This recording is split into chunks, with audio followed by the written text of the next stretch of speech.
साबिक DG ISI Faiz Hamid के खिलाफ फील्ड जनरल कोर्ट मार्शल का आगाज। आईएसपीआर के मुताबिक lieutenant general retired Faiz Hamid के खिलाफ टॉप सिटी केस में शिकायत मौसूल हुई। इंक्वायरी में मुतादिद बेज़ाब्तियां साबित हुई। तहकीकात सुप्रीम कोर्ट के फैसले की रोशनी में की गई। फैज हमीद ने रिटायरमेंट के बाद आर्मी एक्ट की मुतादिद खिलाफ वर्जियां की।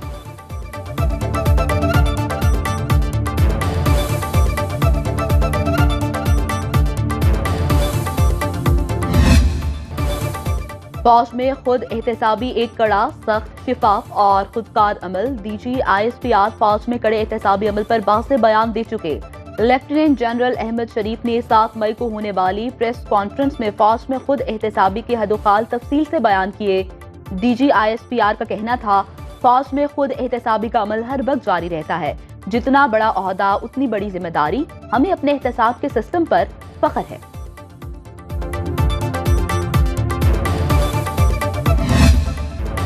साबिक डीजी आईएसआई की गिरफ्तारी पर नून लीग का रद्द-ए-अमल। वजीर इत्तलात अता तारड़ कहते हैं, फैज हमीद को एक सियासी जमात ने रूहानी पेशवा बना रखा था। इस जमात ने उनसे बहुत फायदा उठाया। फैज हमीद 2018 इलेक्शन के मरकजी किरदार थे। इंतखाबात से पहले सियासी जमात को प्रमोट किया गया। वजीर दिफा ख्वाजा आसिफ ने इंकशाफ किया कि फैज हमीद आर्मी चीफ बनने की ख्वाहिश रखते थे। उनकी बरसों से सियासी मामलात में मुदाखलत रही है। 9 मई के वाकयात फैज हमीद की जानिब इशारा कर रहे हैं।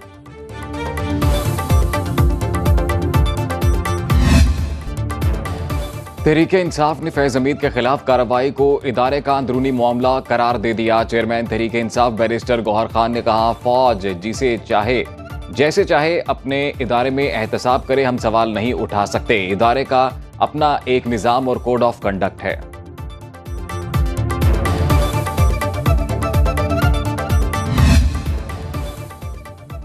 पास्को गंदुम खरीदारी करप्शन केस में बड़ी पेशरफ। साबिक जीएम पास्को जहूर अहमद रांझा को एफआईए ने गिरफ्तार कर लिया। तहकीकात का दायरा कार वसी करने का फैसला। साबिक जीएम जहूर अहमद रांझा ने एमडी पास्को की गंदुम खरीदारी पॉलिसी फ्रॉड करके तब्दील की।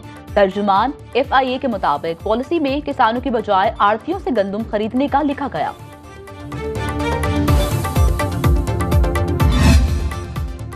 विफाकी काबीना का इजलास जारी। इजलास की सदारत वज़ीर आज़म शहबाज शरीफ कर रहे हैं। ज़राए के मुताबिक इजलास में मुल्क की मजमूई मुआशी सियासी सूरत हाल पर गौर।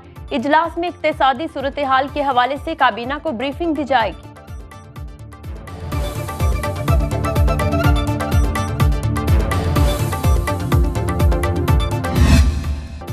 वज़ीर आज़म का 10 लाख नौजवानों को स्मार्टफोन देने का ऐलान। शहबाज शरीफ ने कॉमनवेल्थ यूथ अलायंस सेक्रेटेरिएट का भी इफ्तिताह कर दिया। आलमी यौम नौजवान की तकरीब से खिताब में कहा, 1000 ग्रेजुएट्स को ज़राअत की जदीद तलीम के लिए चीन भेज रहे हैं। चीनी कंपनी हुआवे 2 लाख पाकिस्तानी नौजवानों को IT की तरबियत देगी। अब आर्टिफिशियल इंटेलिजेंस का दौर है। नौजवानों को सही वसाइल फराहम किए तो वो मुल्क को तरक्की याफ्ता बना देंगे।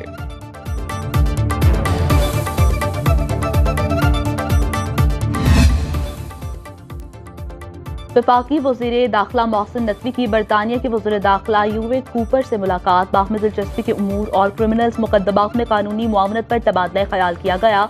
मौसर बॉर्डर मैनेजमेंट और गैर कानूनी इमिग्रेंट्स के सद्देबाब के इक़दाम पर भी बातचीत की गई।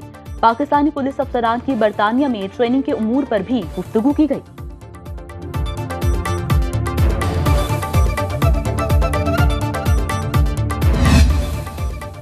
सिंध हाई कोर्ट में सरकारी इमलाक और अवामी मकामात पर साइन बोर्ड, सियासी बैनर्स और इश्तिहारात लगाने के केस की समाअत। सुप्रीम कोर्ट के अहकामात पर अमल दरामद न करने पर Sindh high court mayor Karachi और दीगर पर बरहम। अदालत ने KMC, KDA, DHA, cantonment boards और दीगर को शहर भर से साइन बोर्ड्स हटाने का हुक्म दे दिया।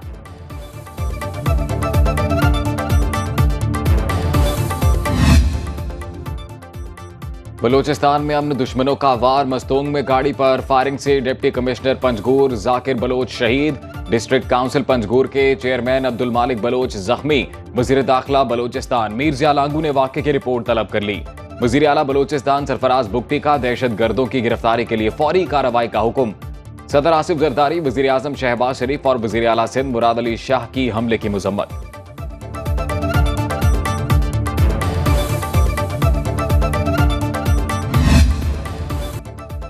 पाकिस्तान की 77वीं सालगिरह, बच्चे बड़े सभी जश्न आज़ादी की तैयारियों में मसरूफ। पूरी कौम वतन की मोहब्बत से सरशार। गली मोहल्लों में सब्ज झंडियों और सब्ज हिलाली परचमों की बहार।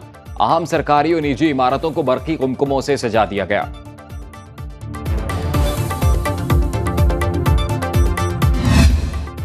जश्न आज़ादी के मौके पर नया मिली नगमा रिलीज। ISPR की जानिब से मिली नगमा यूं पाकिस्तान बना था जारी।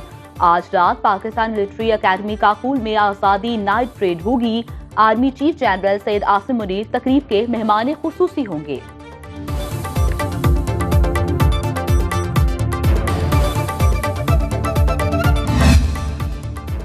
तेज बारिशों का एक और मॉनसून सिस्टम आने को तैयार। महकमा मौसमियात की 14 से 18 अगस्त के दरमियान मुल्क भर में तूफानी बारिशों की पेशगोई।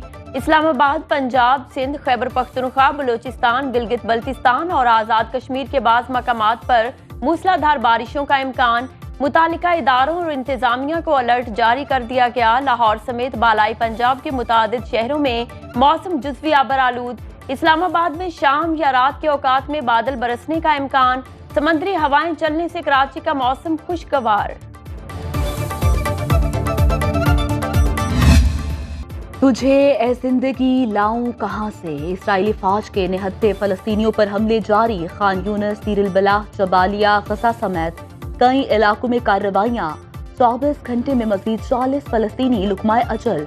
औरतों, बच्चों समेत जंग में शहदा की तादाद 39,900 से तजावुज कर गई।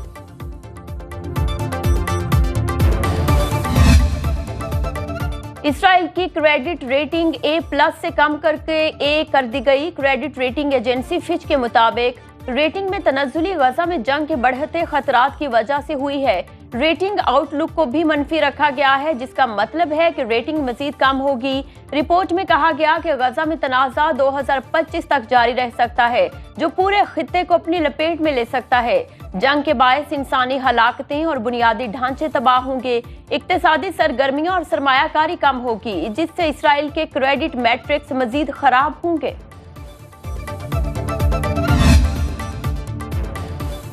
मशरिक़ वस्ता में कशीदगी ईरान के मुमकिना इसराइल पर हमले के लिए अमरीकी फोर्सेज अलर्ट। तर्जुमान अमरीकी कौमी सलामती के मुताबिक ईरान के हमले के लिए तैयार हैं। इसराइल अपना दिफा कर सकता है। इसराइल की मदद जारी रखेंगे।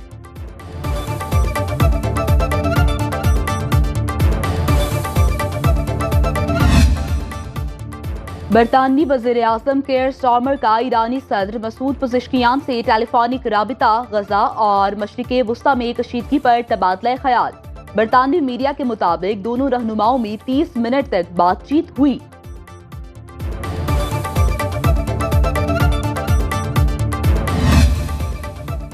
अमेरिका ने साबिक बांग्लादेशी वज़ीर आज़म के बयान को मुस्तरद कर दिया। तर्जुमान व्हाइट हाउस के मुताबिक शेख हसीना को हटाने में अमेरिका का कोई किरदार नहीं। बांग्लादेश के हालात में अमेरिकी मुदाखलत की खबरें और बयानात में कोई हकीकत नहीं।